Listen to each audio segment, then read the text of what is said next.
Au-delà de la simple fonction ornementale et de la fonction fonctionnelle de la fenêtre, elle possède un autre rôle qui est un autre sémantique, un rôle de sens. La fenêtre organise et donne sens à l'espace dans lequel est l'homme. C'est le 6e jour, je crois, du résumé du défi. Dans le jour 30 livres, aujourd'hui, on lit et on résume L'œil du monde de Pascal Déturens. Image de la fenêtre dans la littérature et la peinture occidentale. Alors, le livre, c'est simplement en fait que l'auteur décline un peu les fonctions qu'ont la fenêtre, au-delà de cette simple fonction qu'on peut avoir d'ouvrir et de permettre le passage de la lumière, et au-delà de la fonction de faire quelque chose de beau, eh bien la fenêtre a d'autres fonctions. Les voici donc. La fenêtre, elle, permet d'avoir du spectacle tout en étant protégée du spectacle. Elle permet de voir l'arène tout en n'étant pas dans l'arène à proprement parler. On est dans la maison protégée et en même temps, on peut avoir accès au spectacle. C'est donc, en fait, elle donne un certain point privilégié de regard. Puisque dans la fenêtre, derrière la fenêtre, il peut toujours arriver quelque chose, il peut toujours arriver un spectacle. On donne aussi aux fenêtres beaucoup de noms différents, notamment les fenêtres à jalousie, qui donnent vraiment l'essence du mot jalousie. Les fenêtres à jalousie, ce sont les fenêtres où on peut voir depuis la fenêtre, mais sans être vu. Ça a un côté un peu pervers, hein, finalement, puisqu'elle suscite le désir, car on ne peut pas voir ce qu'il y a à l'intérieur, on a envie de voir ce qui est dans la fenêtre. Ça représente bien le mot du jalousie, il faudrait bien distinguer, l'auteur ne le fait pas, mais il faut distinguer la jalousie de l'envie. La jalousie, c'est le fait d'avoir peur que les autres prennent ce qu'on a, alors que l'envie, c'est le fait de désirer ce que les autres ont. C'est pour ça qu'on appelle les fenêtres à jalousie, parce que justement, on possède le regard, on possède l'objet, et on a peur que les autres viennent regarder. C'est pour ça qu'on fait en sorte que les autres ne peuvent pas voir à l'intérieur de la fenêtre. Aussi d'autres noms, les meurtrières, hein, voilà, c'est précisément ce qui est fait pour tirer au Moyen-Âge les fenêtres dans les châteaux. La fenêtre dans l'art, en effet, signifie toujours quelque chose. Elle est un signe vers quelque chose qui est à déchiffrer. La fenêtre, c'est le nom donné par Alberti au cadre dans lequel l'artiste cherche à figurer un portrait ou un objet. La fenêtre est un outil qui a plusieurs fonctions utilitaires, ornementales et heuristiques. La fenêtre, c'est un peu, d'une certaine manière aussi, symboliquement l'œil de la maison. On a beaucoup dans la tendance contemporaine à avoir le portail et les portes, les baies vitrées qui seraient la bouche et les yeux qui seraient les fenêtres. La fenêtre, elle peut être le reflet du monde. On peut voir beaucoup de choses à travers la fenêtre. Elle peut être une ouverture, un espace d'ouverture. Le lieu interdit, c'est-à-dire que le lieu où on ne peut pas voir derrière. Aussi, il y a des fenêtres avec des murs. Elle autorise la simultanéité des espaces. En peinture, on peut voir en effet, on peut avoir un espace et un autre espace dans le même tableau avec les peintures. On peut être aussi des deux côtés de la scène en même temps. Du coup, corrélativement, on peut être du côté du peintre et du côté de ceux qui peint. Elle unifie les hétérogènes en les réunissant dans le même tableau. Voir la desserte rouge de Matisse. Est-ce que j'ai le tableau dans la desserte rouge de Matisse? Est-ce qu'il est encore là? Oui, la desserte rouge de Matisse. Alors, vous voyez le tableau ici. J'espère que vous pouvez le voir à peu près. Et en fait, ce qui se passe dans le tableau, c'est qu'il n'y a plus de perspective. Ça, c'est sur le même plan que ça. Et donc, en fait, elle met des espaces hétérogènes sur le même plan. Et donc, elle crée une homogénéité dans l'ensemble. Voilà. Alors, pour des choses qui seront a priori hétérogènes, marquées par le rouge et par le bleu, mais pourtant, elles sont sur le même espace. Il n'y a plus de différence entre les deux. Regardez le tableau. Communication, la fenêtre permet de communiquer vers d'autres mondes, avec d'autres personnes. Lieu où le regard peut créer quelque chose. Également, on fantasme à la fenêtre, on imagine des choses. Comble l'urgence du regard. Hein, par exemple, dans une maison, et puis on a ce désir de regarder quelque part, en fait, et puis la fenêtre, elle vient combler ce désir de regard, puisqu'elle offre un spectacle, en fait, et elle permet justement qu'on ait quelque chose à regarder. Hein. Dans une maison, on a plein de choses à regarder, mais bon, finalement, elles sont en général inamovibles. Et la fenêtre permet d'avoir quelque chose qui est movible. Hein, fonction démiurgique de la fenêtre permet de voir l'invisible. La fenêtre offre à la fois cette souplesse et la tension parfaite entre la résistance, la dureté, mais en même temps la souplesse et l'ouverture, puisque la fenêtre donne un certain cadre où on peut voir des choses, mais en même temps, elle enferme ces choses dans un cadre.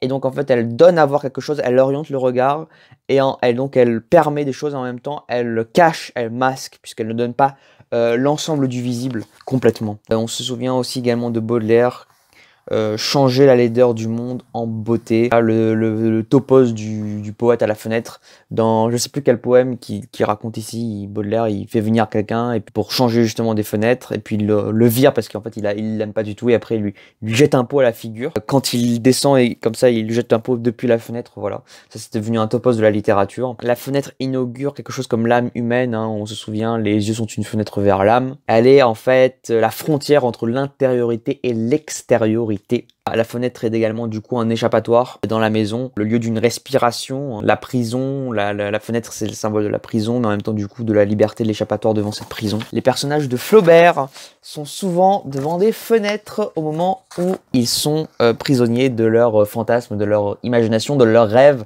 À voir la scène où Madame Bovary c'est à la fenêtre que Madame Bovary commence à avoir la tête qui tourne et à vouloir tomber et être sur le point de voilà, pour ceux qui savent, c'est à la fin du roman, donc ceux qui savent que ça va se passer, voilà, ils savent.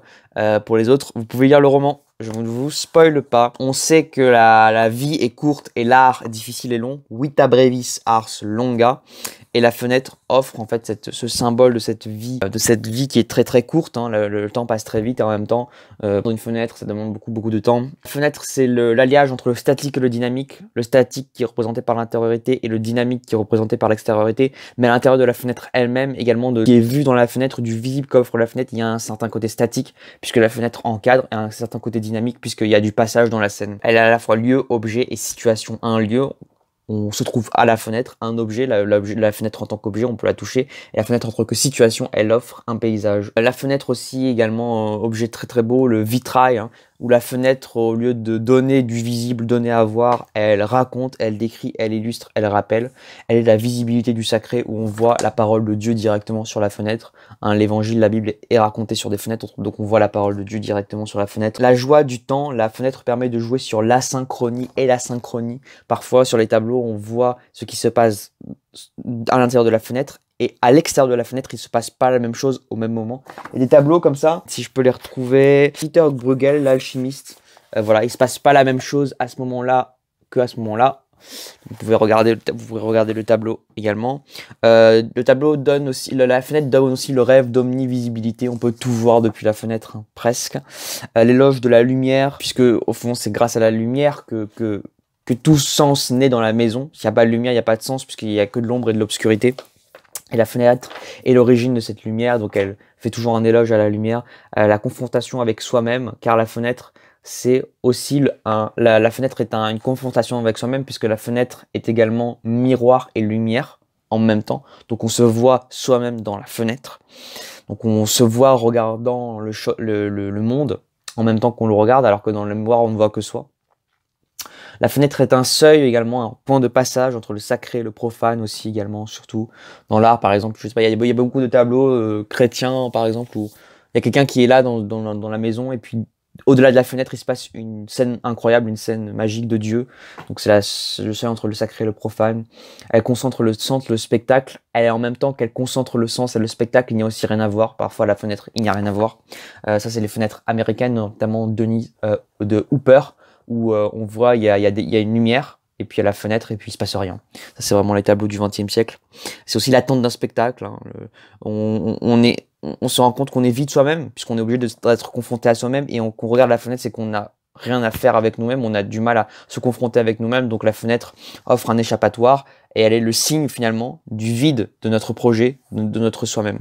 La fenêtre est également l'occasion du voyeurisme, que ce soit pour le lecteur qui voit la scène, le regardant, le spectateur qui regarde le tableau, qui souvent regarde le tableau comme un voyeur, et puis le voyeur lui-même qui regarde à travers la fenêtre, qui peut regarder ce qui se passe, hein, que ce soit des scènes sexuelles ou des scènes d'imagination. Il y a énormément de théories de la fenêtre dans la littérature, notamment le fait que la fenêtre soit le symbole de la mimésis. La fenêtre, c'est la métaphore du cadre en littérature. Donc dès on peint une fenêtre, on fait comme une sorte de théorie de la peinture. C'est aussi le moment où le lieu surgit, l'imaginaire à la fenêtre, l'imaginaire surgit à la fenêtre. C'est le lieu où l'on rêvasse. C'est aussi le lieu du mystère, du non-vu. À la fenêtre, on ne voit pas tout, on ne voit qu'une partie des choses. Alors il ne le cite pas, mais Lieu du mystère, c'est typiquement, on pense à Fenêtre sur cour d'Albert Hitchcock, où il regarde depuis la fenêtre et puis il voit des choses. Il voit pas tout, hein, mais il voit certaines choses. Ça crée du mystère. On comprend alors avec la fenêtre que le réel n'est pas autonome. Il lui faut quelque chose pour qu'il puisse être raconté. La fenêtre est cet outil. La fenêtre donne un sens, elle donne une orientation, elle donne un cadre, un certain angle au réel pour qu'on puisse lui donner sens, pour qu'on puisse l'accrocher. Qu'est-ce que ça veut dire? Ça veut dire que, en général, si on vous donne une totalité comme ça, vous ne pouvez rien comprendre. Si on vous montre une formule mathématique où on ne vous a pas expliqué étape par étape ce qui s'est passé, vous ne comprenez rien du début à la fin. Alors que, si on vous donne une fenêtre, un outil qui vous permet de regarder un peu, et ensuite un peu, et puis un peu, et puis un peu, et puis un peu, vous comprendrez l'ensemble de la démonstration si on vous explique bien. Et la fenêtre, voilà, permet, face au réel, face au spectacle du réel, de donner un point de vue, un ancrage, une orientation qui permet de donner sens à ce qu'on voit. Donc, Pascal de Turens, L'œil du monde, qu'est-ce que j'en ai pensé? C'est la première fois que je lis un livre sur une analyse de l'art comme ça, ou en entier, où un auteur donne son point de vue sur un objet. Alors là, c'est intéressant parce qu'il donne pas son point de vue sur un concept. Il prend pas un concept pour l'analyser au travers de prismes de certaines peintures. Il décrit plutôt un objet, les fonctions qu'il a à travers les différentes peintures. Donc c'est assez intéressant dans ce point de vue-là. L'auteur, c'est un érudit, hein, il a beaucoup de références littéraires et de peinture. Il y a beaucoup d'auteurs que j'ai découvert, des peintres aussi, hein, que j'ai découvert, que j'ai revus, certains que j'ai compris un peu mieux. Le livre est bien fait puisqu'il y a des tableaux à peu près sur tout. Il y a 2-3 trucs où il parle le tableau et il manque le tableau. Je trouve que c'est un tout petit peu dommage, même s'il y a déjà beaucoup de tableaux, ça doit être chiant à éditer, je pense aussi. Sinon, parfois, c'est vrai que c'est un peu, bon, métaphorique. Ouais, c'est vrai que si on n'est pas habitué à ce genre de lecture, on peut être un peu dérouté. Moi-même, sur certains passages, j'ai été assez dérouté. C'était pas évident, hein, de comprendre l'ensemble, la totalité de ce qu'il disait. Peut-être là, limite du projet. De toute façon, c'est toujours la limite du projet de lire un livre en un jour. C'est que à un moment donné, on a aussi du mal à se projeter, à avoir un peu plus de temps de recul. Alors effectivement, on va vite, on comprend beaucoup de choses, on se fait en sorte de comprendre un maximum de choses le plus rapidement possible, mais en même temps, on est tenté aussi de ne pas chercher à comprendre là où il y a une résistance, ce qui fait qu'on peut pas tout. D'ailleurs, c'est pas possible de comprendre dès qu'on a une résistance, mais ce qui fait que parfois on est tenter de passer sur le difficile, ce qui je trouve est un peu le défaut de ce défi-là. En même temps, voilà, ça permet d'engranger un maximum d'informations. On peut être quantitatif et qualitatif à la fois, mais jusqu'à un certain point. On ne pourra pas être absolument qualitatif sur énormément de contenu. Est-ce que je recommande ce livre? Si vous êtes un passionné de peinture, que vous adorez ça, je pense que c'est vraiment, vraiment génial. Si vous êtes intéressé par la peinture de loin, pourquoi pas, ça peut être intéressant. Si vous n'y connaissez pas du tout grand-chose et que vous n'avez pas forcément un rapport aux mots et à la littérature déjà, ça risque d'être un peu hermétique pour vous, mais rien n'interdit de le lire. Voilà. Je vous dis à très bientôt pour demain pour le prochain résumé. Je sais pas encore ce que je vais résumer.